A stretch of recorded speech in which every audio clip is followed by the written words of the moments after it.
যে অধর্মের পথ ছেড়ে দিয়ে ধর্মের রাস্তা ধরেছিল। রাবণের কুল উদ্ধার করার জন্য অধর্ম পথ ছেড়ে দিয়ে ধর্মকে স্থাপন করার জন্য সে রামচন্দ্রের চরণে ঠাঁই নিয়েছিল। একে একে যাচ্ছে, যে যাচ্ছে সেই রামের চরণে উদ্ধার হয়ে যাচ্ছে, কেউ ফিরে আসছে না। রাবণ আজকে বড় একা, দরজা বন্ধ করে ঘর অন্ধকার করে ঘরের কোনায় বসে বসে কাঁদছে রাবণ।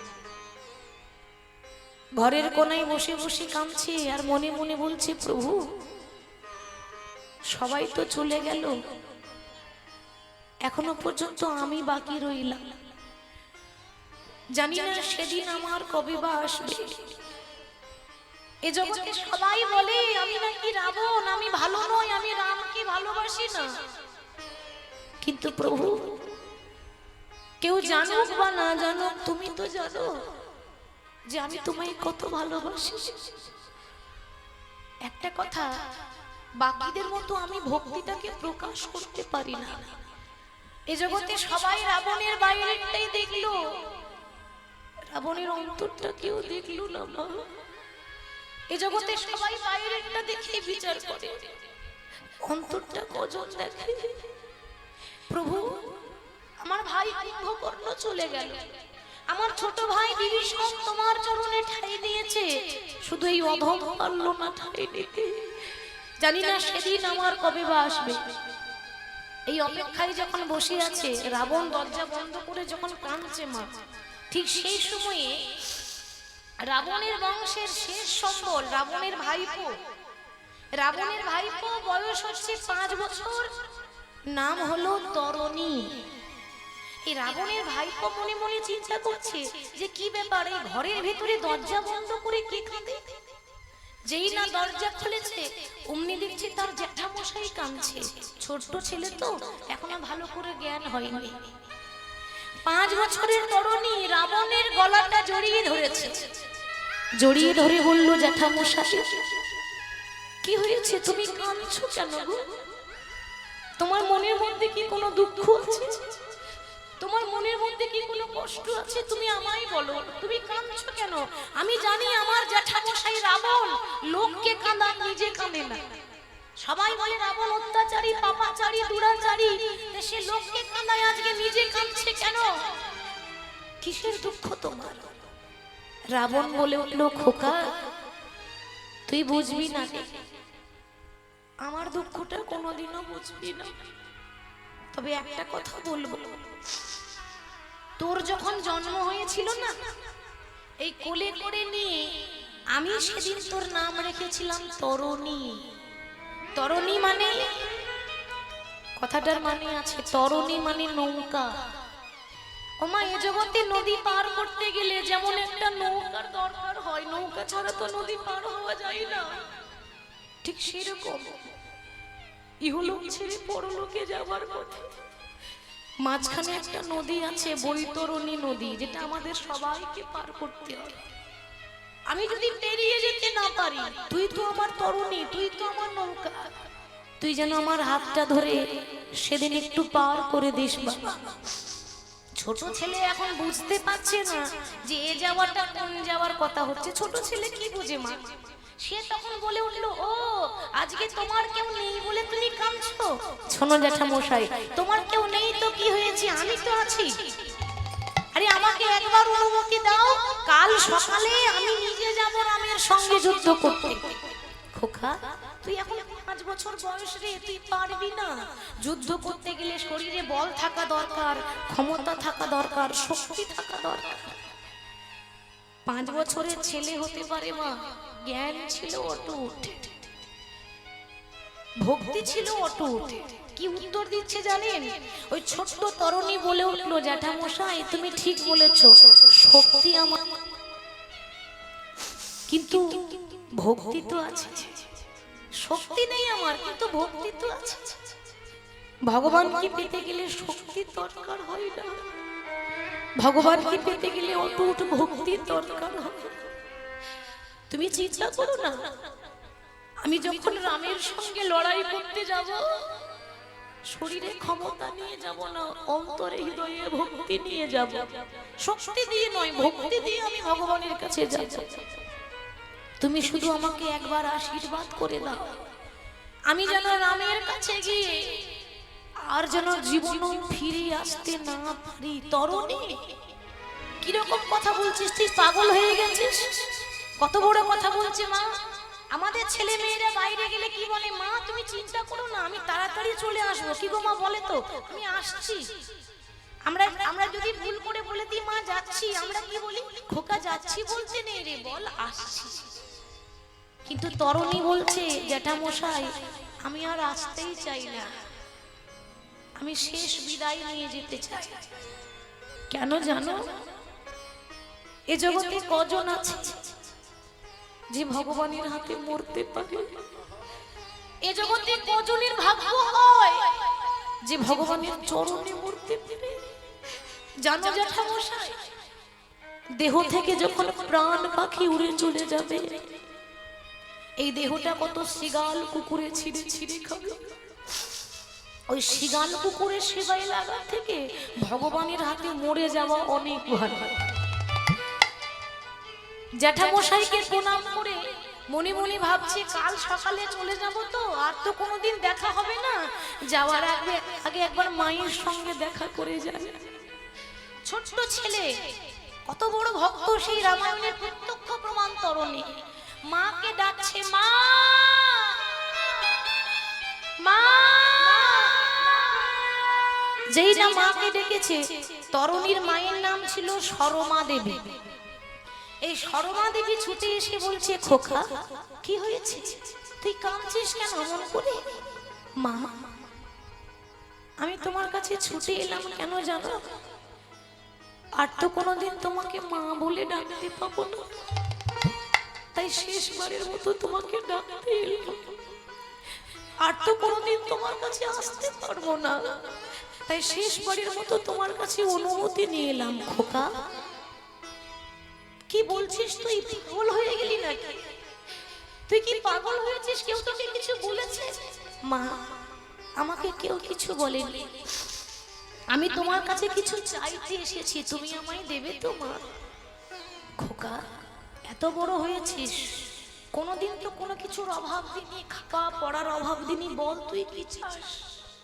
মা তোমার 5 বছরের ছেলে তরুণী তোমার কাছে ভিক্ষার আঁচল পেতে দাঁড়িয়ে আছে।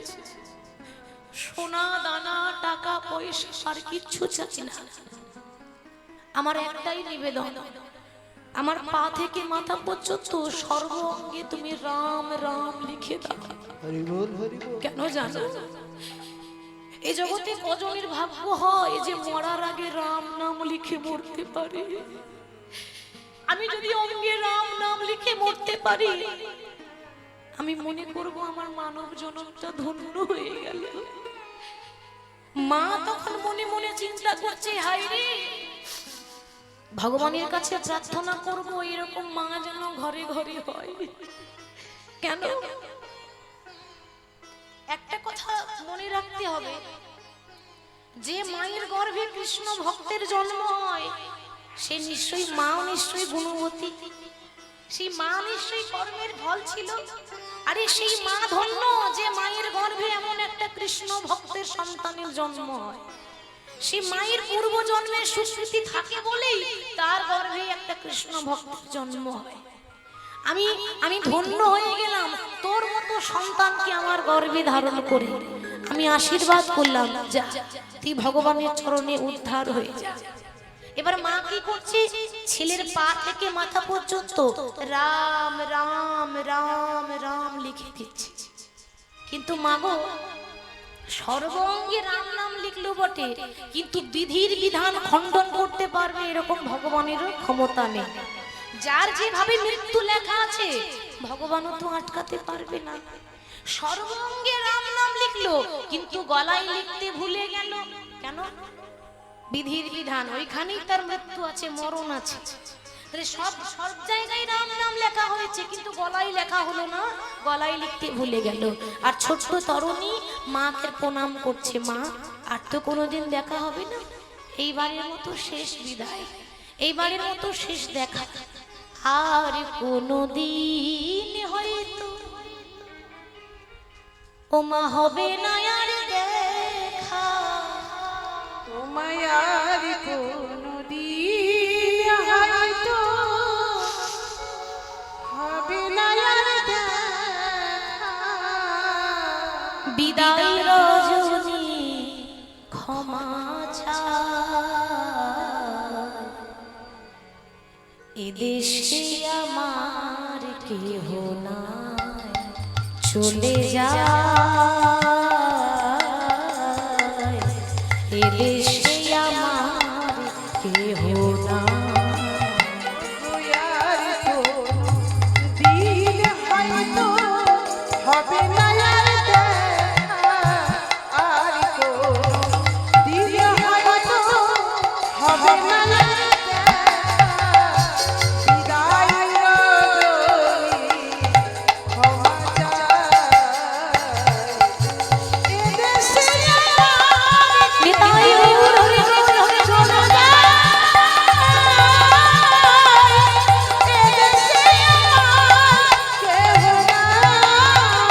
ওমা কিবা মাতা কিবা পিতা কিবা পুত্র মরিল, শেষের দিনে কৃষ্ণ দিলে হবে না কেউ।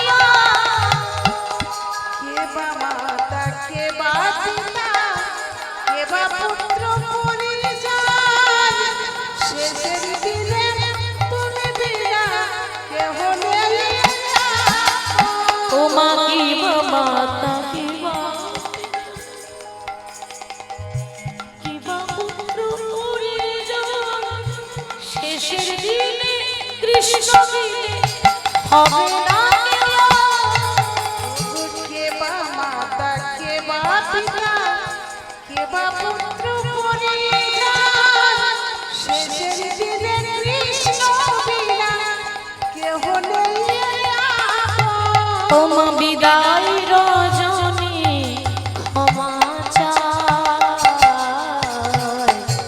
এদেশে আমার কেহ নাই, চলে যায় এদেশে আমার কেহ নাই। আর কোনদিন হয়তো হবে না আর দেখা, বিদায় রজনী ক্ষমা চাই, এদেশে আমার কেহ নাই, চলে যায় এদেশে যদি বন্ধু নাই। হরি বল। কথাটার মধ্যে অনেক তত্ত্বপূর্ণ কথা আছে। বলছে এই দেশে আর আমার কেহ নাই, কারণ আমরা তো এবার না ফেরার দেশে যাব একদিন। না ফেরার দেশ মানে যে দেশে গেলে আর কেউ ফিরে আসে না। মাকে প্রণাম করে যেই না রামের কাছে গিয়েছে, রামের কাছে গিয়ে দাঁড়িয়ে রাম রাম রাম রাম করছে। রাম মনে মনে ভাবছে যে তরুণীকে বধ করার আগে আগে তরুণীর বাবাকে পরীক্ষা করে দেখতে হবে যে সে আমাকে বেশি ভালোবাসে না নিজের ছেলেকে বেশি ভালোবাসে।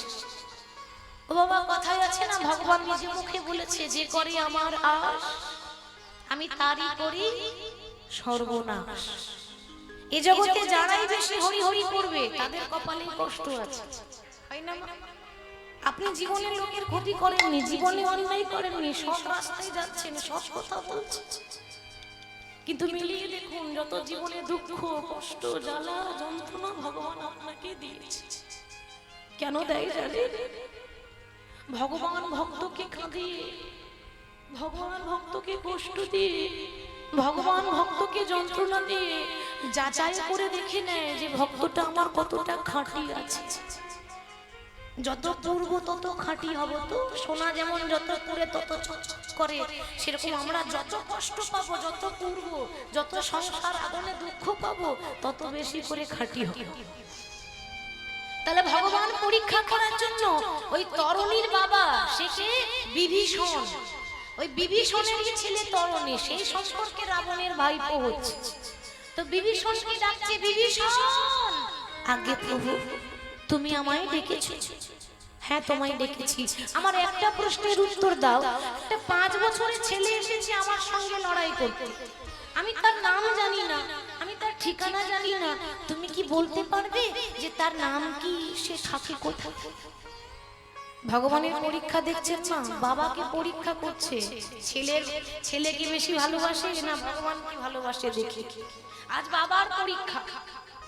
বিভীষণ যখন দূর থেকে যেই না দেখেছে, মনে মনে চিন্তা করছে, হাই রে, এত বড় রাজ্যে আমার দাদা রাবণ আর কাউকে পেল না, আমার 7 নয় 5 নয় একটা মাত্র ছেলে, সেই ছেলেকেও পাঠিয়ে দিয়েছে যুদ্ধ করতে, কিন্তু আমি এখন বলবো কি করে যে ওটা আমার ছেলে?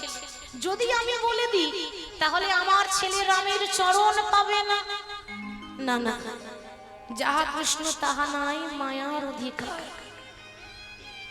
আমি যদি বাবা হয়ে মায়ায় পড়ে থাকি তাহলে তো কোনোদিনও ভগবান প্রাপ্ত হবে না। তাই সত্যিটাও বললো না, আবার মিথ্যাটাও বললো না। বিভীষণ বলছে, প্রভু তুমি যাকে দেখছো না সে অন্য কেউ নয়, সে রাবণের ভাইপো, যার নাম হলো তরুণী। মানে একবারও বললো না যে আমার ছেলে, সেটা কি বলেছে?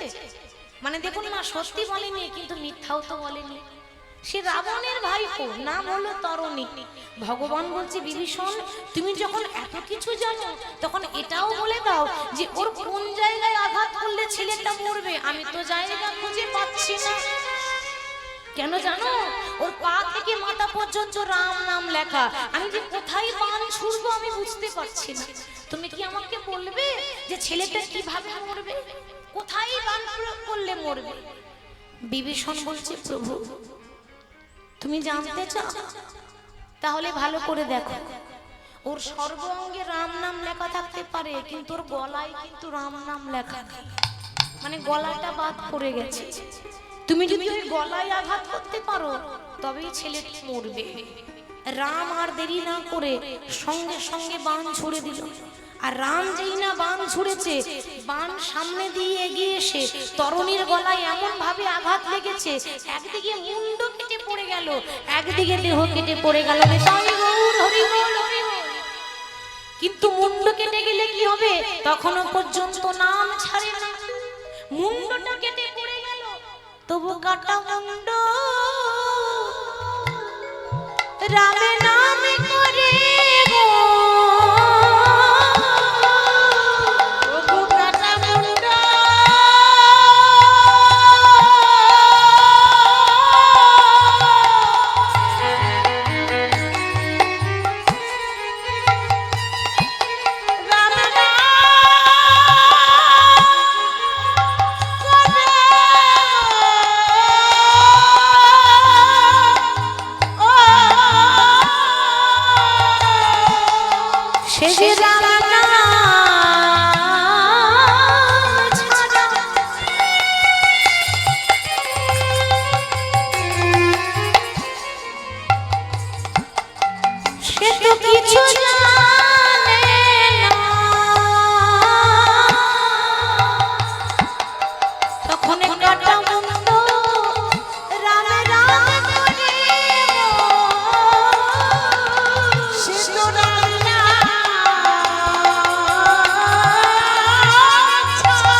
কিন্তু নাম বন্ধ হচ্ছে না, ঝরঝর করে রক্ত পড়ছে, দেহটা ছটফট ছটফট করছে, আর কাটা মুন্ড রাম রাম রাম, নাম বন্ধ হচ্ছে। এবার বলুন, ছেলের এই শেষ দশা দেখে কোন বাবাটা স্থির থাকতে পারে? এ জগতে এমন কোন বাবা আছে যে ছেলের মৃত্যুটা দাঁড়িয়ে দাঁড়িয়ে দেখবে?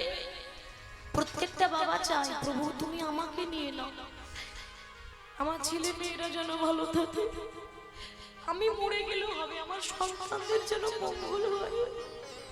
বিভীষণ দাঁড়িয়ে দাঁড়িয়ে দেখছে কিন্তু প্রতিবাদ করতে পারছে না। অঝোর ঝরে যখন কেঁদেই যাচ্ছে, ভগবান রাম তখন মৃদু মৃদু হাসতে হাসতে জিজ্ঞাসা করছে, কি গো, আমি আঘাত করেছি তরুণীকে, তা যন্ত্রণাটা তোমার হচ্ছে কেন? তুমি কাঁদছো কেন? কি ব্যাপার? তাহলে ওর সঙ্গে কি তোমার কোনো সম্পর্ক আছে? ভগবান দেখেছেন কত কঠিন শাস্তি দিচ্ছে। এটা শাস্তি নয়, এটা পরীক্ষা। ভক্তকে পরীক্ষা করছে। যেই না বলেছে তুমি কাঁদছো কেন, বিভীষণ বলছে, প্রভু তুমি তো জানো, তুমি কি জানতে না যে ছেলেটা আমার? বাবা, যে ভগবান হবে সে জানবে না যে ছেলেটা কার? ভগবান সব জানে, তুমি জেনে শুনে তুমি আমাকে পরীক্ষা করলে তো। রাম বলছে, বিভীষণ আমি দেখলাম তুমি আমাকে কত ভালোবাসো, ছেলেকে বেশি ভালোবাসো না আমাকে ভালোবাসো? তুমি আমার পরীক্ষায় সফল হলে বলো তুমি টাকা পয়সা কি চাও, গাড়ি বাড়ি কি চাও, তুমি বলো, যা চাইবে তাই দেব। বিভীষণ, রাবণের ছোট ভাই বিভীষণ তখন বলছে, প্রভু যারা ভক্ত হয় তারা তো ভগবানের কাছে গাড়ি বাড়ি চাইতে যাই না, টাকা পয়সা চাইবার হলে তো কোন দিন চেয়ে নিতাম। একটা বাবার কাছে তার একটা পুত্র চলে গেল, ওই ছেলের জায়গাটা টাকা পয়সা দিতে পারে না প্রভু, তবে একটা আশীর্বাদ করে দাও, পর জন্ম বলে যদি কোনো জন্ম থাকে এমন আশীর্বাদ করো আমার ওই ছেলে যেন আবার জন্ম নিতে পারে, আবার জন্ম নিয়ে যেন তোমার চরণ দুটো আশ্রয় করতে পারে। তথাস্তু, তাই হবে। আমি আশীর্বাদ করলাম। এটা তো ত্রেতা যুগ, মানে রামায়ণের কথা চলছে। এরপরে যখন দাপর যুগ আসবে, আমি যখন বৃন্দাবনের কৃষ্ণ হব, তখন তোমার ছেলে হবে আমার 12টার মধ্যে 12টা প্রধান, 12টা উপপ্রধান, 24টা সখা ছিল কৃষ্ণ। তা তোমার ছেলে তরুণী হবে আমার 24টা বন্ধুর মধ্যে সব থেকে প্রিয় বন্ধু, নাম হবে সুবল সখা নিতাই গৌর হরি বল হরি বল। ভগবান কৃষ্ণের সব থেকে প্রিয় বন্ধুকে সুবল। অনেকে বলে সুদামা, কিন্তু না, সুদামার থেকেও বেশি প্রিয় হলো সুবল। দেখেছেন বাবা, মানুষ কর্মে বড় হয়। মানুষ কখন বড় হয়? কর্মে, গুণে। জন্ম হোক যেথা সেথা, কর্ম ভালো চায়। তাহলে ডাকার মতো ডাকলে পরে ভগবান পাওয়া যায়। তাই ভক্ত বলছে, আকুল সুরে ডাকলে তারে পাওয়া যায়। আকুল সুরে ডাকলে নাকি তারে পাওয়া যায়। ওরে মন আকুল সুরে ডাকলে তারে পাওয়া যায়। আকুল সুরে ডাকলে নাকি তারে পাওয়া যায়। ভক্তি দিয়ে ডাকলে নাকি তারে পাওয়া যায়। ভক্তি দিয়ে ডাকলে নাকি তারে পাওয়া যায়।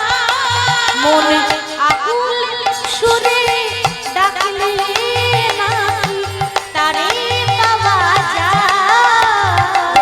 আকুল সুরে ডাকলে নাকি তারে পাওয়া যায়। মনে আকুল সুরে ডাকলে নাকি তারে পাওয়া যায়। আকুল সুরে ডাকলে নাকি তারে পাওয়া যায়। তাহলে চৈতন্য মহাপ্রভু আমাদেরকে চেতনা দিলেন, চেতনা দিলেন বলে আরেক নাম হলো চৈতন্য মহাপ্রভু।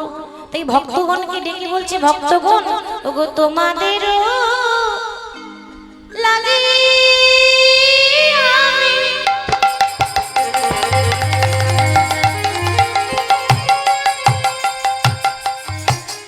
হলাম অবতার।